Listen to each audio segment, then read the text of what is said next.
تو یہ غیر مقلدین جب بھی تقلید کی بحث آتی ہے یہ اچھل کود کر کہتے ہیں کہ تقلید بے دلیل عمل کا نام ہے اور اتباع با عمل دلیل کا نام ہے۔ جب ان سے پوچھا جاتا ہے کہ اس پر کیا دلیل ہے، جب تمہارا یہی کہنا ہے تقلید بے دلیل چیز کا نام ہے، تم جو یہ کہتے ہو کہ تقلید یہ ہے اور اتباع یہ ہے، اس پر آپ کی کیا دلیل ہے؟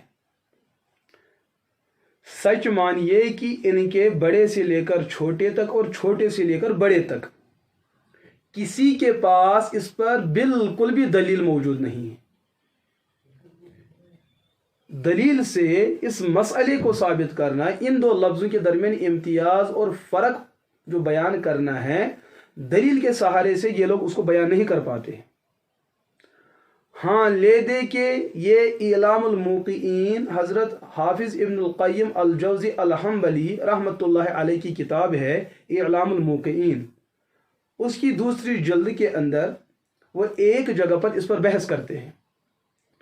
انہوں نے وہاں پر رہ کر یہ بحث فرمائی ہے کہ تقلید بے دلیل چیز کا نام ہے اور اتباع با دلیل چیز کا نام ہے، لیکن یہ حافظ ابن القیم علیہ رحمہ کی اپنی رائے نہیں ہے، بلکہ یہ بات انہوں نے کسی اور سے نقل کی ہے۔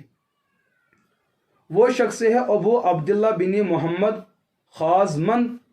خازمنداد البصری المالکی، یہ ایک مالکی شخص ہے۔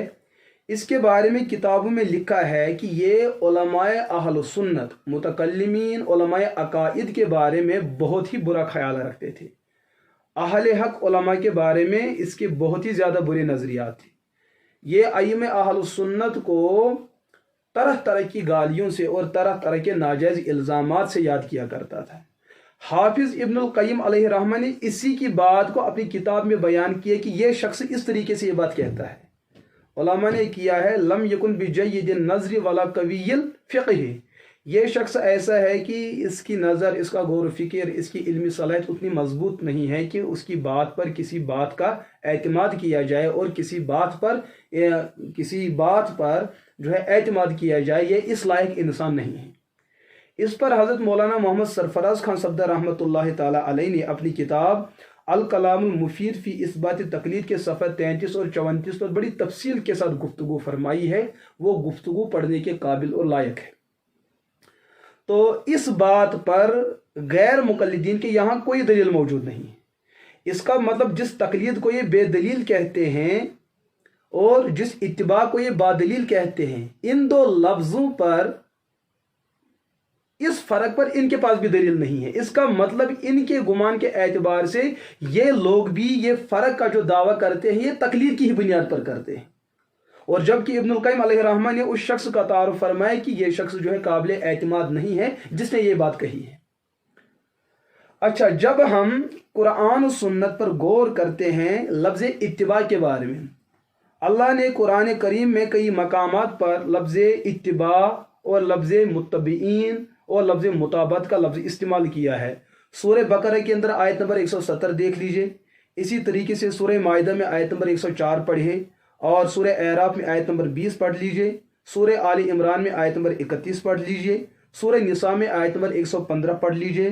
اور اس کے علاوہ بھی یہ بحث جو ہے نیاز مند نے مولانا محمد امین صفدر اکاڑی رحمۃ اللہ تعالی علیہ کی کتاب انوارات صفدر جلد 1 صفحہ 31 سے ان اقتباسات کو حاصل کیا ہے۔ وہاں پر وہ تمام آیات موجود ہیں جہاں پر حضور علیہ الصلاۃ والسلام نے مشرکین مکہ کو یہ بات کہی کہ آپ اللہ کے دین پر اس طریقے سے اتباع کیوں نہیں کرتے، آپ وہ شرک کے اندر کیوں پھنسے ہوئے ہیں؟ تو وہ لوگ کہتے ہیں قالوا نتبع، ہم اتباع کرتے ہیں اپنے والدین آب و اجداد، تو وہاں پر بھی لفظ اتباع آیا ہے۔ تو غیر مقلدین کہتے ہیں اتباع نام ہے با دلیل چیز پر عمل کرنا۔ تو اس کا مطلب کیا یہ ہوا کہ مشرک لوگ اپنے شرک پر جو عمل کرتے ہیں ان کے پیچھے دلیل ہے؟ ابلیس جو گمراہ ہوا ہے یا جو لوگ دنیا کے اندر رہ کر ابلیس کی اتباع کرتے ہیں، کیا وہ ابلیس کی اتباع بوجہ دلیل کے کرتے ہیں؟ پھر ان کو گمراہ کہنا کیسے جائز ہو سکتا ہے؟